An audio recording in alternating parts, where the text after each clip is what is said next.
I've been self-employed and working for myself for over 2 years. So today I want to share with you the 4 lessons that I've learned in that time.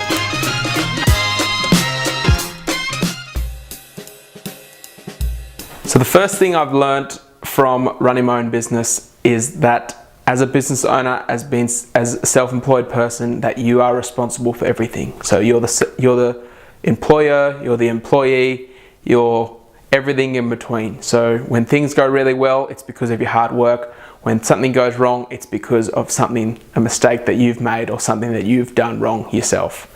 So there's no one to blame, there's no one you can turn to when things go wrong. You can't complain about asking your boss for a pay rise. You can't ask someone to take holiday, which comes with its challenges. So not having anyone else to turn to or not having anyone to support you can be a really big factor when it comes to being self-employed. So especially if you've been working in a big group environment or a big company beforehand, and then you've made the transition or you've made the leap to being self-employed, this can be a really daunting experience the first couple of months, that you're on your own and it's up to you to make or break this business.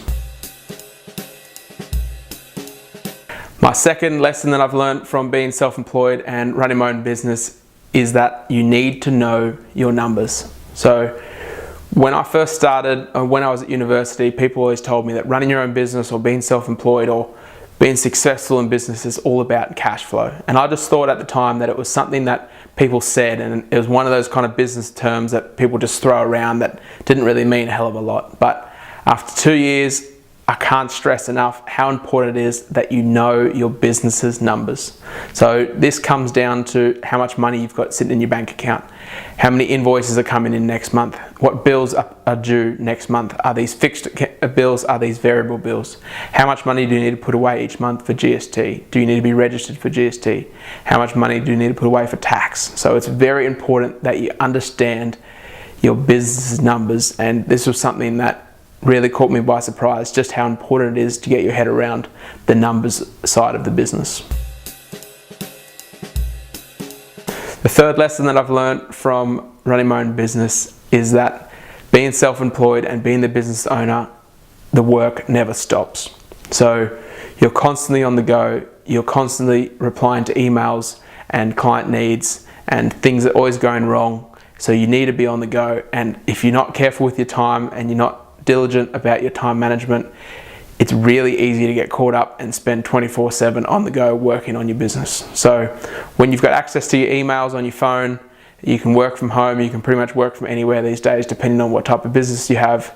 It's hard not to get caught up and working in your business 24/7. So it was a big learning curve, and it's still a challenge today, is try and allocate a certain amount of time to work on the business and not get too caught up when things aren't going right, and just making sure that you allow that time to take care of your personal health and your relationships, and make sure that you're not getting too caught up in the business, because it's really easy to just put your head down and the work's always going to be there, the business is not going to stop. So it's really hard to try and step back every once in a while and just make sure that things are working the way it should be and you're on track to what you're trying to achieve.